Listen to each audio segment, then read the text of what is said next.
따끈따끈한 신간을 소개하는 시간 아뜨북입니다. 새싹이 움트고 식물이 무럭무럭 자라는 봄. 반려식물을 맞이할 가장 좋을 때죠. 오늘은 식물을 맞이하기 전 읽으면 좋을 책을 들고 왔어요.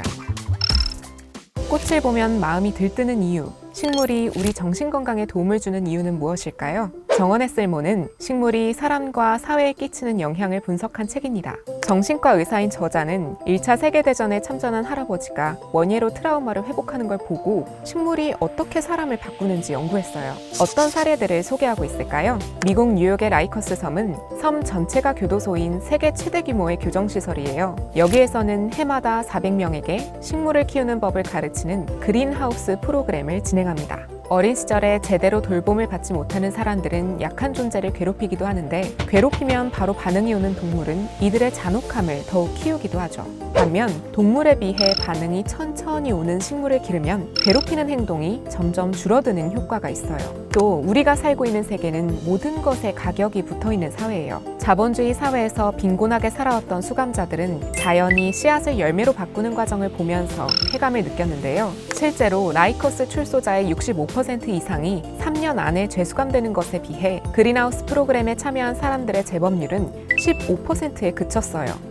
어떤 방법보다 효과적인데요? 영국의 국방부 재활센터에는 군인을 치료하는 하이그라운드 원예 프로그램이 있어요. PTSD에 시달리는 군인들은 트라우마와 관련된 디젤류 냄새나 타는 냄새를 맡으면 고통을 호소할 때가 많은데요. 그에 비해 꽃과 식물의 향기는 환자들의 신체를 이완시키는 효과가 있습니다. 실제로 자연환경에 노출되면 심박수와 혈압은 내려가고 스트레스 호르몬인 코르티솔 지수도 떨어진다는 연구 결과가 있어요. 식물은 상처받은 사람뿐만 아니라 상처받은 지역 커뮤니티도 살려내는데요. 브롱크스 지역에서는 빈곤 지역의 공터를 살려 농작물을 기르고 있어요. 지역 주민들과 아프가니스탄 등에서 탈출한 난민이 같이 일하면서 소속감을 느끼고 있죠. 특히 말이 잘 통하지 않는 다인종 지역에서는 식물이 도움이 되는데요. 분쟁이 일어나지 않는 제3공간이 되는 동시에 식량을 재배하고 나누면서 사회적 다리 역할을 하기 때문이에요. 좁은 도시 안에 다글다글 모여 사는 한국인은 꿈도 못 꿀 이야기라고요? 당장 내 집 앞 정원은 못 꾸며도 화분 하나로 시작하는 미니 도시농업은 가능해요.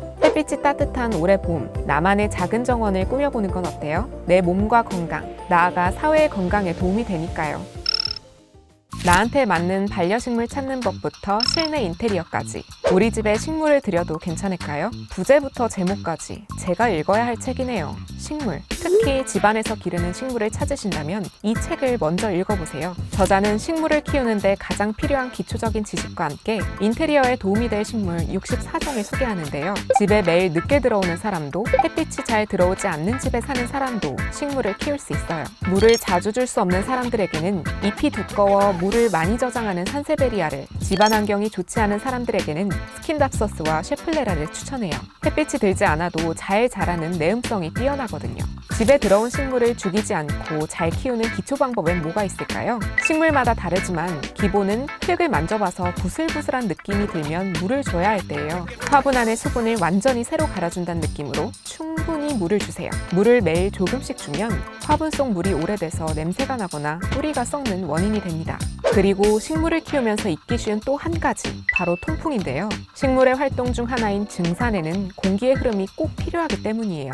통풍이 잘 되지 않으면 벌레도 생기기 쉽고 흙에 곰팡이가 생기는 원인이 돼요. 집을 자주 비워 창문을 열기 힘들다면 서큘레이터나 선풍기로 바람을 만들어주는 것도 좋아요. 단, 화분에 직접 대고 선풍기를 세워주진 마세요. 식물 입장에서는 태풍이 온 거나 다름없으니까요. 이 책은 기초 플랜테리어 지식도 알려주는데요. 높은 선반으로 식물을 모아두면 방 한 구석이 식물원처럼 변신할 수도 있고요. 창가가 아닌 곳에는 타공보드를 이용해 벽에 식물을 기를 수도 있어요. 식물도 가장 잘생겨 보이는 얼굴이 있는데요. 이 얼굴이 잘 보이는 방향으로 배치해주는 게 좋겠죠? 인테리어에서 의외로 가장 중요한 건 식물 먼저 생각해야 한다는 거예요. 햇빛 드는 창가는 식물의 자리로 양보해주시고 식물의 상태가 어떤지 매일 살펴봐주세요. 아침에 일어나 가족과 인사를 나누듯이 식물에게도 인사를 나누는 거죠. 새로 눈뜬 새싹이나 꽃봉오리를 발견하는 날이면 선물을 받은 기분일 거예요. 나의 삶은 근사하지 못했다. 대체로 견디는 쪽에 서 있었다. 그런 날은 꽃집으로 식물을 보러 갔다. 이름 모르는 식물 앞에서 사는 게 이런 거냐고 물었다. 괜찮다, 괜찮아진다.